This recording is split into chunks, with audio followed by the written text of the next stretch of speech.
are those little rats? I don't know.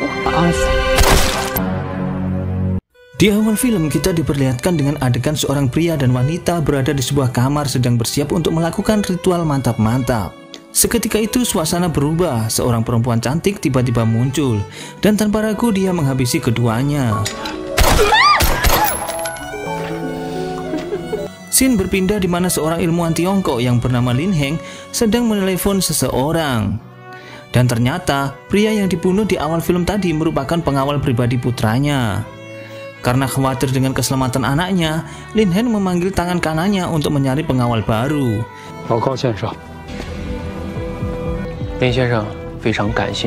Yang kemudian merekomendasikan Yong Xiaonan, seorang perempuan tangguh dengan keahlian bertarung, kemampuan menembak yang akurat, dan latar belakang sebagai mantan pasukan khusus yang sangat terlatih.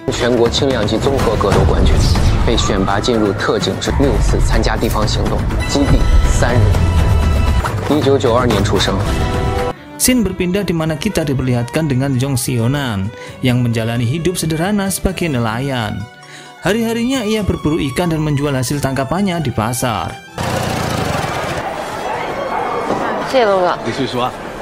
Selesai berjualan, ia mampir membeli makanan. Namun di perjalanan pulang, Yong Xiaonan menyadari dirinya diikuti oleh seseorang. Dan orang itu ternyata Gao, tangan kanan Tuan Ling. Gao langsung menyerang Yong Xiaonan untuk menguji kemampuannya.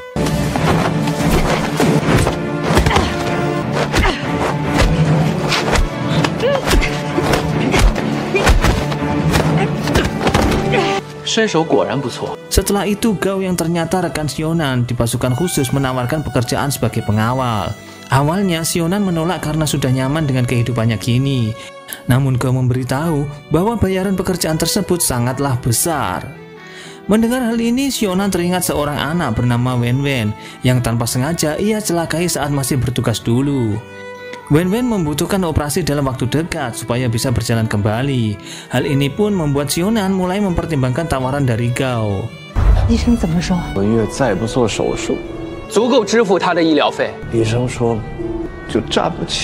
Dan akhirnya Xiaonan memutuskan menerima pekerjaan tersebut. Ia terbang ke Hong Kong dan bertemu dengan Gao yang kemudian menjelaskan pekerjaannya. Tugasnya melindungi Lin, anak tunggal Tuan Lin Heng. Tuan Lin merupakan seorang ilmuwan ternama, sedang dalam keraguan untuk bekerja sama dengan salah satu perusahaan.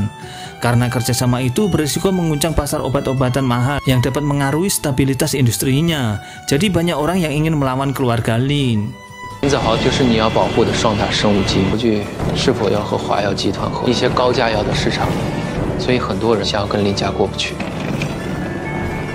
Xiaonan dijemput oleh Paman Tetu, pengawal lama Lin Zhao. Paman Tetu pun tampak terkejut karena pengawal yang direkrut Gao ternyata seorang wanita. Mereka pun menuju rumah Lin Zhao. Setelah sampai, Paman Tetu langsung memperkenalkan Xiaonan kepada Lin Zhao. Namun Lin Zhao bersikap dingin dan tampak kurang suka dengan Xiaonan. Meskipun demikian, Xiaonan tetap profesional dan langsung menjalankan tugasnya, memastikan keamanan Lin Zhao selama 24 jam. Namun Zhao yang keras kepala mencoba mengabaikan dan bahkan meninggalkan Xiaonan.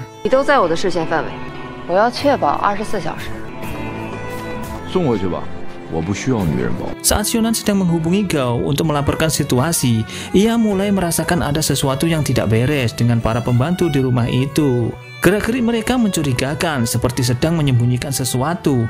Dan benar saja ketika salah satu pembantu diam-diam mengambil pisau yang diselipkan di bawah roda meja.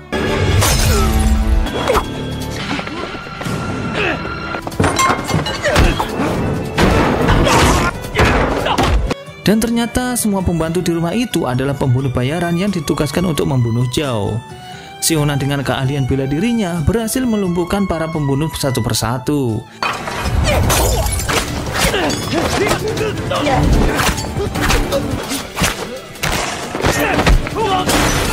Setelah situasi terkendali, Xiaonan dan Zhao memutuskan untuk segera meninggalkan rumah tersebut.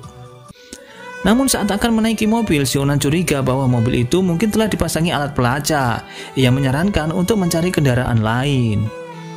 Akhirnya demi keamanan mereka memutuskan menggunakan bajai. Setelah meninggalkan rumah, mereka memutuskan tinggal di hotel untuk sementara waktu demi menghindari bahaya. Paman Tetu meminta maaf kepada Sionan atas perilaku Zhao yang pemarah. Namun Sionan tetap tenang dan mengatakan bahwa itu bukanlah masalah. Sebagai seorang profesional, ia paham bahwa tugasnya melindungi Zhao adalah tanggung jawabnya. 其实啊，他是一个心地很善良，他就这样。你千万，他单纯善良都跟我没关系。这是我应该做的。 Ketika Sionan sedang melamun di luar hotel, ia melihat ada dua orang mencurigakan memasuki kamar sebelah. Tato mereka sama persis dengan para pembunuh bayaran di rumah Zhao. Merasa dalam bahaya, ia langsung masuk ke dalam hotel dan berencana menguping pembicaraan mereka.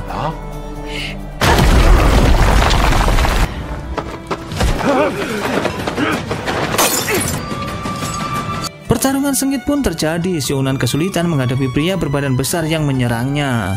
Kemudian pria berambut pirang menyerangnya dengan pisau secara brutal. Di sisi lain, Zhao terpaksa harus melawan pria besar itu meskipun kurang berpengalaman dalam bertarung.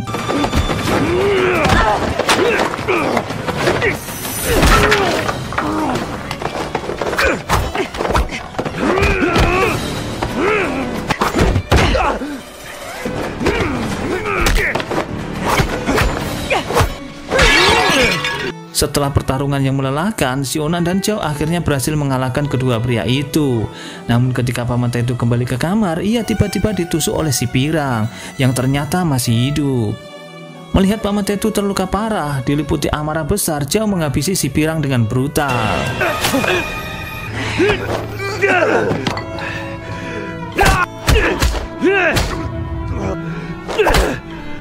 Scene berpindah di mana Sionan dan Zhao melaporkan kejadian yang dialaminya.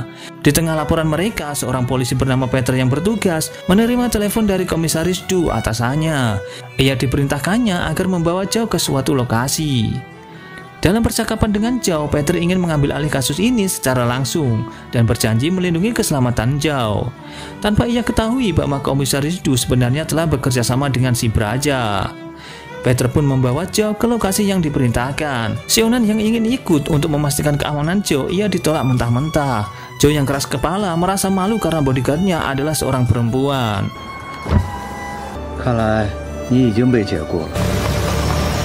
Di tengah perjalanan, Peter mulai merasa ada sesuatu yang aneh. Jalan yang mereka tempuh berbeda dari arah tujuan yang seharusnya. Ia pun menyadari ada yang tidak beres. Ternyata 3 polisi yang mengawal mereka bukanlah seorang polisi melainkan orang suruhan Braja yang menyamar. Pertarungan pun terjadi di dalam mobil.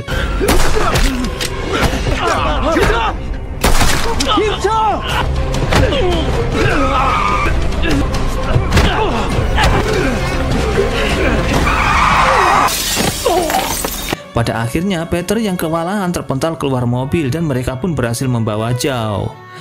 Setelah mendapat kabar bahwa Zhao berhasil ditangkap oleh anak buahnya, ia segera mengirimkan foto Zhao yang kini disandra kepada Tuan Ling sebagai bentuk ancaman. Tuan Ling Heng yang melihat kondisi putranya akhirnya memutuskan untuk menerima tawaran kerjasama dengan Barja, meskipun keputusan tersebut bertentangan dengan prinsipnya.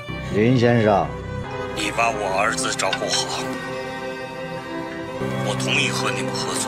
Di sisi lain, Sionan yang masih merasa bertanggung jawab memutuskan untuk mengejar Zhao.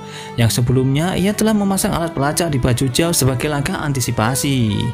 Di perjalanan, ia bertemu dengan Peter yang berjalan dengan ekspresi gelisah. Namun Sionan yang sudah memahami situasi dan merasa ada yang tidak beres, memilih untuk mengabaikannya. Ia tetap fokus pada misinya untuk menyelamatkan Zhao. Zhao dibawa ke sebuah dermaga yang menjadi markas Barja. Dengan keahliannya, ia mulai bergerak menyusup melalui penjagaan ketat di area itu.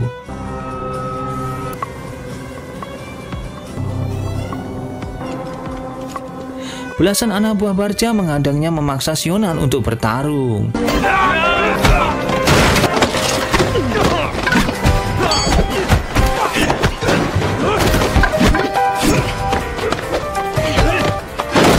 Saat pertempuran berlangsung di atas kapal, terlihat Nana pemimpin kelompok itu. Dia merupakan perempuan yang membunuh bodyguard Zhao di awal tadi. Ia menari dengan gembira menikmati kericuhan yang terjadi.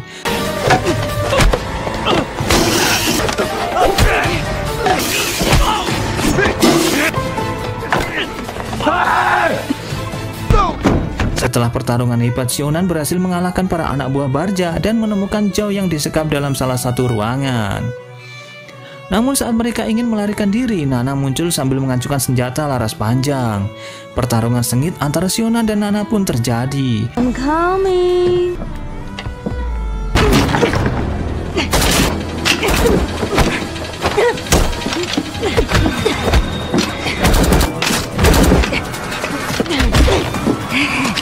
Nana menunjukkan dirinya sebagai lawan yang tangguh dengan kemampuan bertarung yang hampir seimbang dengan Sionan. Sionan yang sudah terpojok, tiba-tiba Peter datang dan menyerang Nana. Akhirnya mereka berhasil melarikan diri.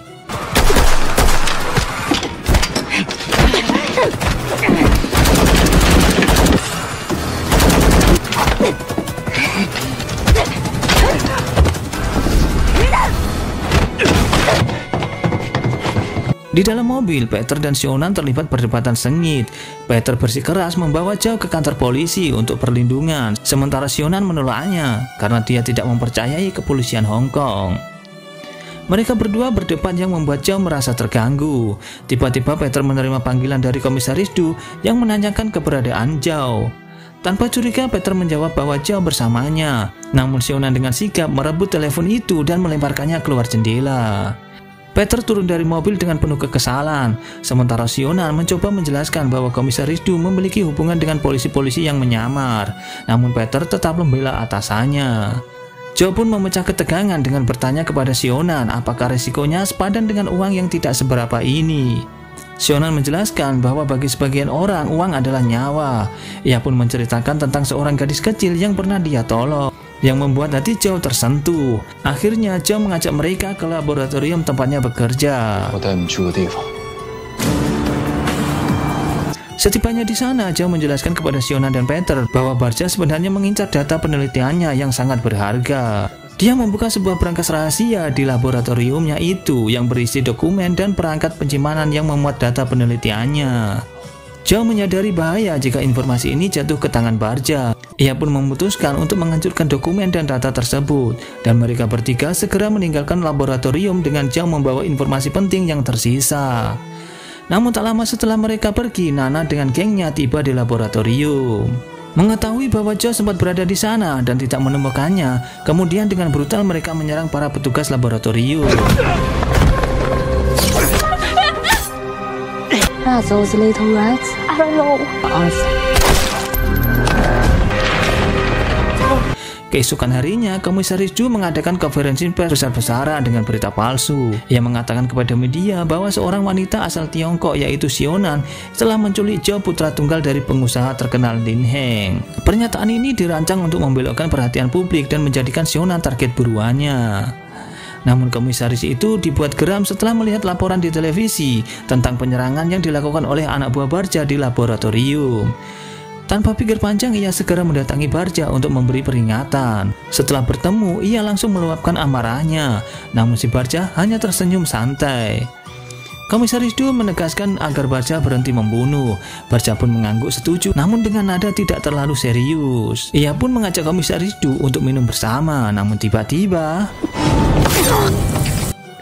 Di sisi lain, Zhao, Sionan, dan Peter tiba di rumah masa kecil Zhao, tempat yang dianggap paling aman. Rumah itu memiliki sebuah ruangan laboratorium tersembunyi. Ia sedang mengolah sampel penting yang rencananya akan diserahkan kepada perusahaan teknologi Huayu.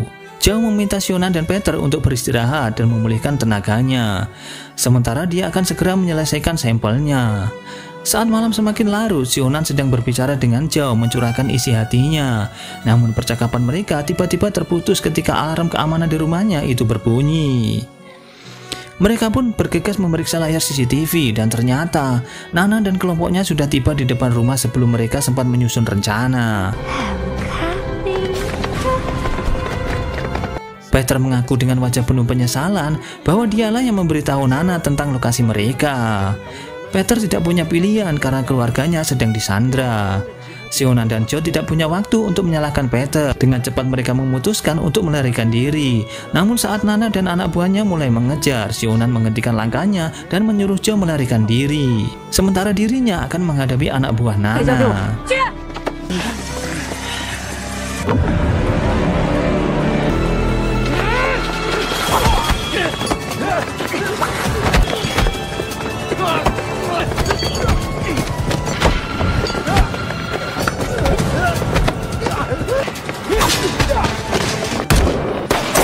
Setelah mengalahkan semua anak buah Nana, Sionan kini berhadapan langsung dengan Nana yang memegang sniper. Pertarungan berlangsung begitu brutal dengan Nana berusaha menjaga jarak menggunakan senjatanya.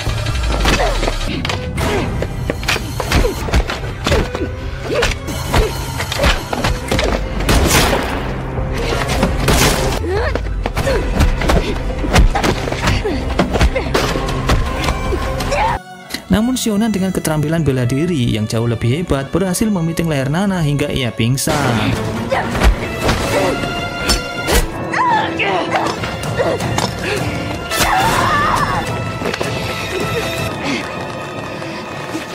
Sementara itu Zhao terus dikejar oleh sisa anak buah Nana dan terpaksa bertarung untuk bertahan.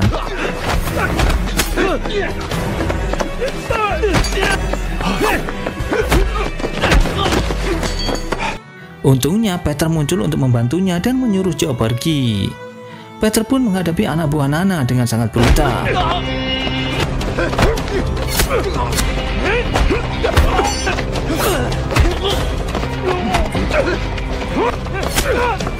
Tak lama setelah itu, Barca dan anak buahnya pun tiba. Melihat Nana tergeletak tak berdaya, Barca pun menghabisinya. Sementara itu, Zhao yang sudah tiba di laboratorium segera melanjutkan pekerjaannya. Tak lama kemudian, Sionan menyusulnya dan mereka bersama-sama bergerak menyelesaikan sampel tersebut. Ketika mereka bersiap untuk pergi, Barca muncul dengan membawa Peter yang sudah tidak berdaya. Barca menuntut Zhao menyerahkan sampel tersebut, namun Zhao menolaknya dan pertarungan sengit pun terjadi.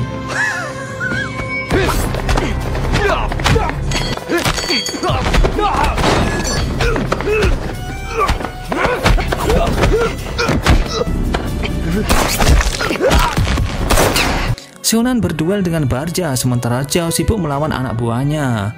Saat Sionan hampir tumbang, Zhao datang menyelamatkannya dan mereka bersama-sama menghadapi Barca.